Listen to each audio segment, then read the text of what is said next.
The Heart's Path. Lena never set out to become extraordinary. Born in a modest apartment overlooking the gray rooftops of her city, she learned early that life offered no guarantees of ease.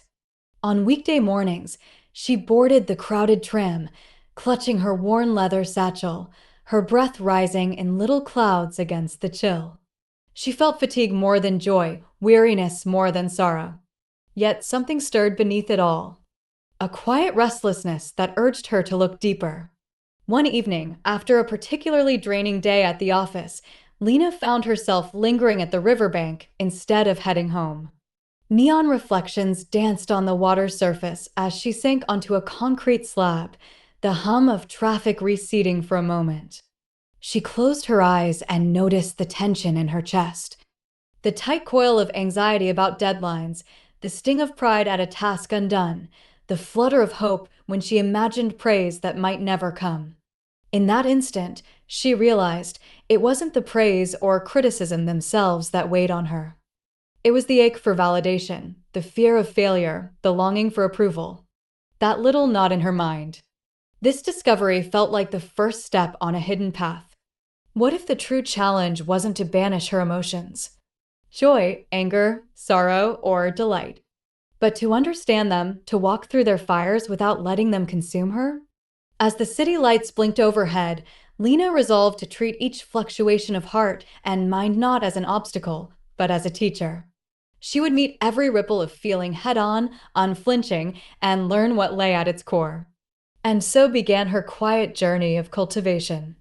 Not toward some lofty enlightenment, but toward a simple clarity, to observe the heart that is stirred, and to pass beyond its tremors.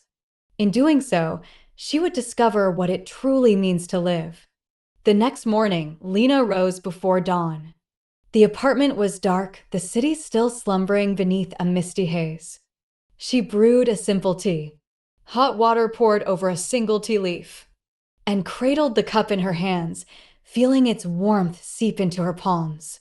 As steam curled upward, she watched it dissipate into the silent air. In that quiet, she recognized the fleeting nature of all things, each moment born, each sensation passing. With her satchel slung over one shoulder, she walked through the empty streets toward the old community center where she had signed up for a weekly meditation group. She was tense at first, surrounded by strangers whose calm demeanors seemed to mock her restless mind. Yet as they settled onto cushions in a circle, Lena allowed herself to notice not just her impatience, but the yearning beneath it, the wish to belong, the fear of being judged, the hope for release. When the leader guided them to focus on the breath, Lena found herself chasing her thoughts. Fixating on emails unsent, conversations half-remembered, mistakes she might make later.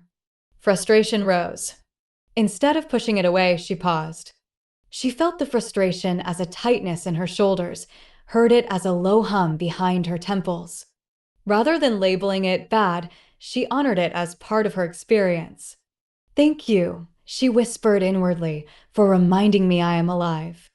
As minutes passed, her awareness widened.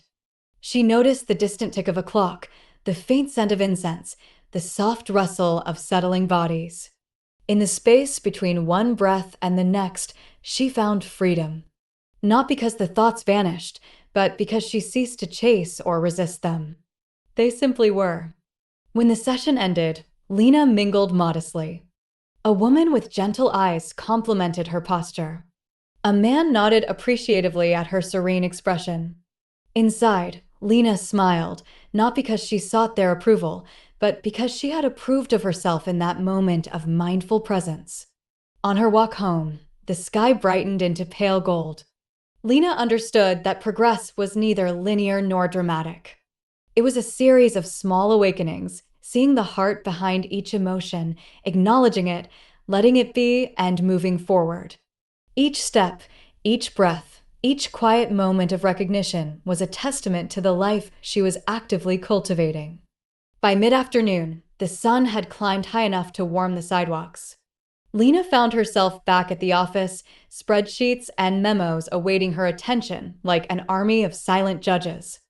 A client's email arrived, curt and demanding. Her first instinct was to bristle, to feel indignation surge and lash out in defensiveness. But she recalled the riverbank's lesson. The emotion itself was not the enemy, only the clenching heart that gave it power. Lena paused. She set her tea mug down and closed her eyes for a heartbeat. She felt the indignation as heat in her cheeks, heard it as a sharp pulse behind her ears. Then, with a gentle exhale, she let it soften. In its place arose clarity. What did the client truly need? What tone would serve resolution rather than conflict? Her reply, when it came, was neither terse nor obsequious. It was honest, calm, and precise. Later that afternoon, her supervisor dropped by her desk. He leaned in, brow furrowed, and questioned her handling of a recent project. Lena felt again the familiar tug of defensiveness. She recognized it as a test. Could she listen without being consumed by ego's demand to justify? She inhaled, listened fully, and then responded thoughtfully, acknowledging valid concerns and outlining clear steps forward. When the conversation ended, Lena felt a mild ache in her chest. Part relief from relief. Yet, she didn't label it good or bad. She simply noted it as the residual echo of her own expectations. As she stood and stretched, she realized that every challenge at work, the criticism, the deadlines, the irritable emails, was a precious opportunity to refine her mind. That evening, on her way home, she passed a street musician playing a mournful tune on his violin. The notes trembled in the cool air, stirring a wave of bittersweet longing in her. Without judgment, she listened. She felt gratitude for beauty, even when tinged with sorrow. She dropped a coin into the open case and met the musician's eyes. They shared a silent acknowledgement. Life's melodies often blend joy and pain, and both are worthy of attention.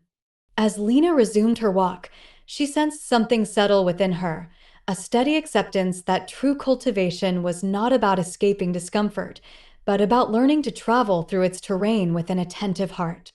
Each encounter, whether with a client's frustration, a supervisor's critique, or a stranger's music, was a step along the path she was treading. And with every step, she moved closer to the simple wisdom she had first glimpsed by the riverbank, that the heart behind each feeling, once seen and embraced, transforms every moment into fertile ground. Weeks passed, and Lena's journey felt less like a series of events and more like a developing conversation with life itself. One crisp morning, she embarked on a hike up a rolling hill outside the city. As she climbed, each footfall crunched on gravel, and her breath rose and fell in a steady rhythm. The landscape stretched wide, patches of pine forest, fields of wildflowers, and distant rooftops shimmering in the haze. Midway to the summit, a sudden gust of wind rattled the leaves overhead and sent a faint shiver through her spine. Instinct whispered caution, fear of slipping, of the unexpected. But Lena paused.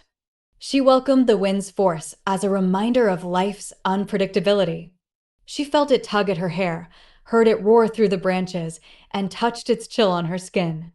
In that instant, she recognized fear not as an adversary, but as an ally that sharpened her focus and awakened her senses. At the top, Lena settled on a flat rock. The panoramic view was breathtaking, the city's steel-gray grid below, the river winding like a silver ribbon, and beyond, a ribbon of mountains with snow-dusted peaks.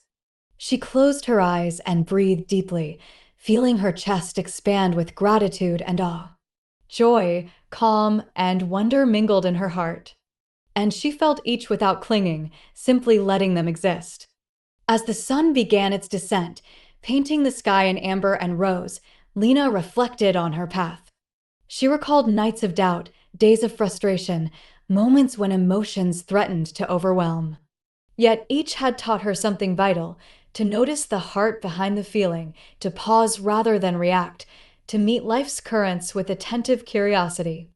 When she stood to descend, the light had softened everything. Shadows lengthened, and a gentle hush settled over the hillside. Lena felt neither elation nor melancholy, only presence. She understood now that cultivation was not a destination, but an ever-unfolding practice, a willingness to face each emotion as it arises, a choice to walk through joy and sorrow alike with an open heart. With steady steps, she made her way back toward the city lights, carrying the hill's quiet wisdom within her. In the ordinary moments that lay ahead, conversations, challenges, simple acts of kindness, she would continue to recognize the heart at work behind every impulse. And in doing so, she would transform each passing moment into the living essence of her path.